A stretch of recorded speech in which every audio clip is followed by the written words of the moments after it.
Do you like to bullet journal, but all you can find are lined notebooks? Then this series is for you. I'm going to show you how to set up and use a lined bullet journal, and I'm going to compare the spread to a dot grid so we can have a look at the two.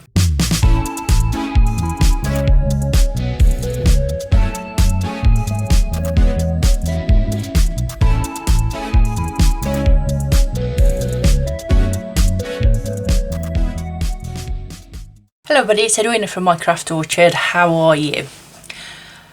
I went shopping, as you do. I thought, I'll just have a look at the notebooks.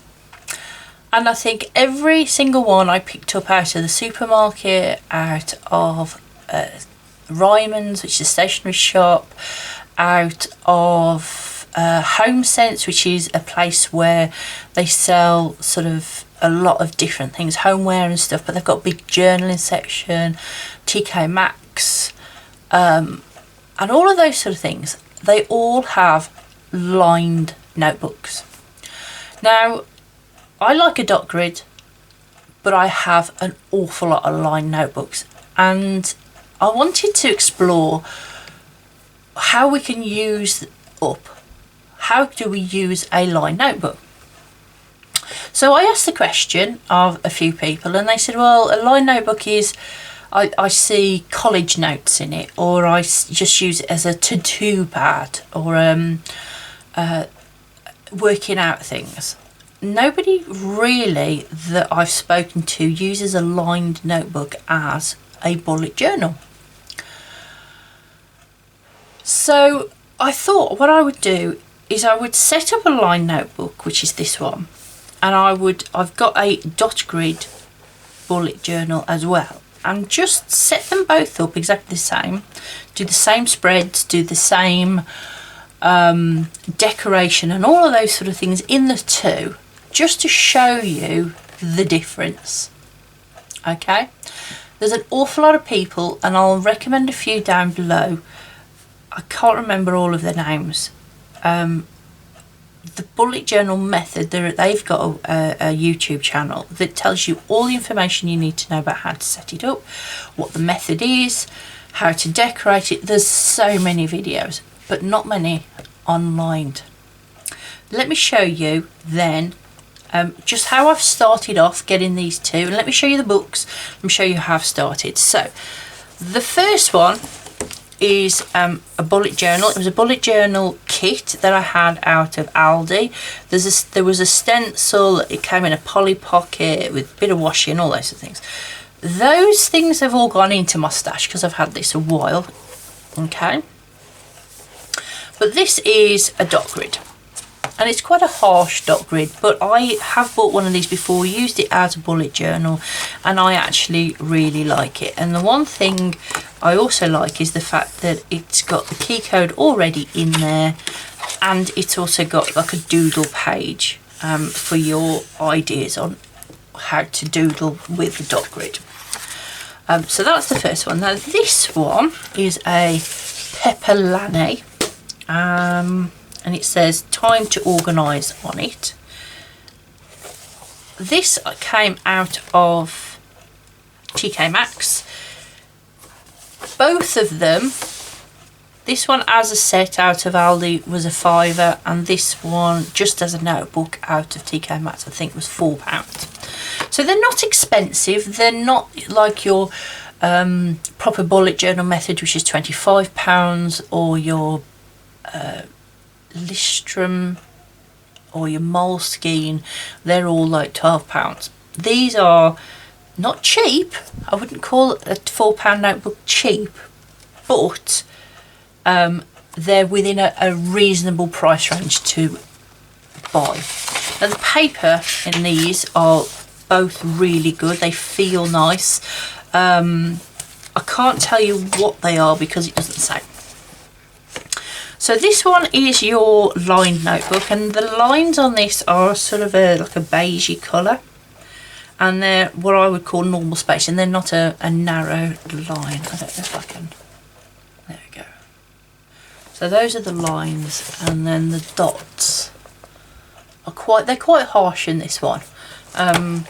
I think I would have preferred a slightly lesser dot, but that's okay. So the first thing I've done is a pen test. And I grabbed a load of things, and this is one of the reasons I've chosen the ring bound for this sort of challenge, is because I can do that. I'll put them side by side. So I did, right at the very back, I've done a pen test, and what I have done with the other half, I've cut that page in half, and with this I'm going to set up a ruler, but I'm going to do that in a different video. So I've chosen a load of pens, I've done the pen test, and then let's have a look. So the dot grid, a lot of that has come through. A lot of ghosting,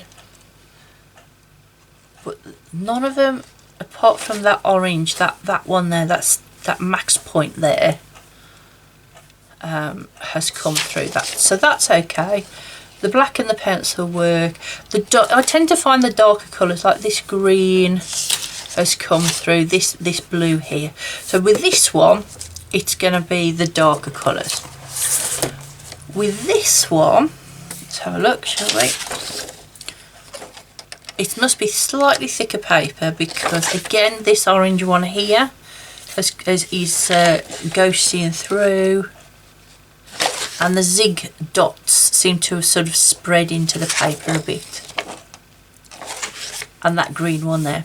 So out of those, because I've now tested them on both, I would take out that green one. Have I got a pen? I've got a pencil, so I'm going to take those. So I'm going to cross that one out. I'm going to cross that one out as well, because we don't want to use either of those, because the pen test is showing, and we want to take that one out as well. Okay. It's always a good idea to do the pen test, test the paper. What I haven't tried on this is fountain pen. So what I will do is I'll go away, I'll have a look at my pens and all that sort of stuff, and decide what I'm going to replace sort of these with, and see if there's sort of a more, say, of a lighter green rather than this one. Maybe there's a lighter green that I can use and that sort of thing. So I did that first, and then the other thing I did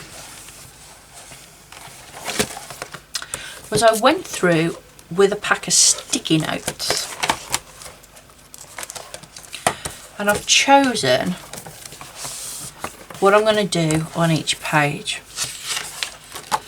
So I'm going to leave on this one. I'm going to leave that one in. I might completely take that page out. I haven't decided yet. So the first one is going to be a deco, sort of a front cover, saying it's a bullet journal, have the dates of when they were started and that sort of thing.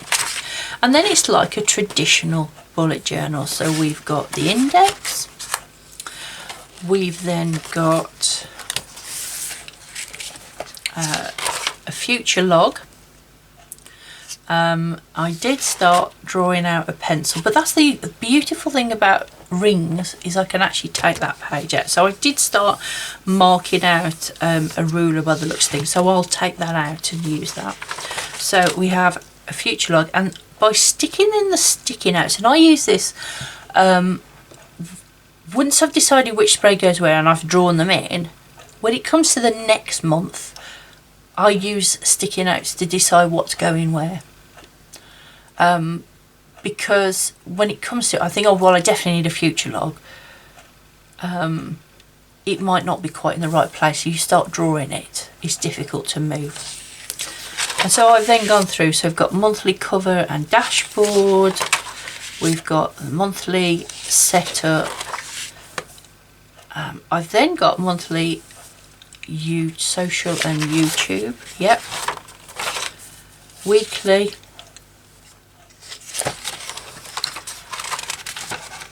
I'm going to set up a daily. I don't tend to use dailies myself, but I will set up a daily to show you what that looks like in the bullet journal. Collections. And then what I've done is I've actually made a note of all the collections that I want to be putting into here. And I think that's as far as I got. So the collections is to be things like books I've read, TV shows, films, game log, favourite foods or recipes, places to stay. If you're doing a course or something, brain dumps, colour swatches, hobby collections, that sort of thing. And what I intend to do is I'm going to go through as a series, and I'm going to set these up and show you the difference. So some videos will be me sitting and setting them up, particularly the lined one, and some of them will be just a flick through to say, well, this is how I did this, or this is what I did. As I say, there's lots of other videos on bullet journals in a dot grid, but I wanted to show you it in a lined. If this is something you'd be interested in, then please make sure that you subscribe. And also hit the like button, because that tells YouTube that you like bullet journal type videos or planning type videos, and then when they look at recommendations, that's what they'll do. They recommend other planning videos from your search or from things that you've liked and already watched. So please make sure you like and subscribe. It does help me and my channel. As you can see, I'm trying to grow and I love what I do. So thank you for watching. I'll see you soon. Bye.